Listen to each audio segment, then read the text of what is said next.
मतदाता अधिकार यात्रा पर कांग्रेस नेता कन्हैया कुमार ने कहा, आज मतदाता अधिकार यात्रा का तीसरा दिन है।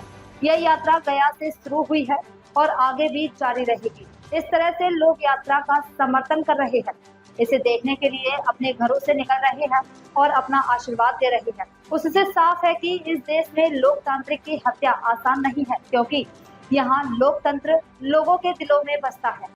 आज वोटर अधिकार यात्रा का तीसरा दिन है। गया जी से यह यात्रा शुरू होकर के आगे जो है बरबीघा तक जाएगी।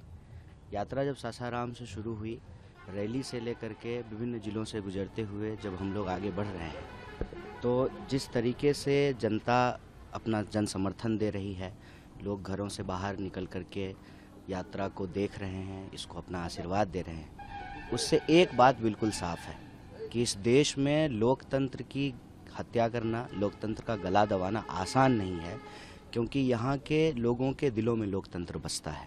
और उसकी वजह यह है कि लोकतंत्र की परंपरा और इतिहास वो एक दिन का नहीं है। हम बिहार की महान भूमि पर हैं और जानते हैं कि बिहार लोकतंत्र की जननी है, यहाँ पे लोकतंत्र का जन्म हुआ है।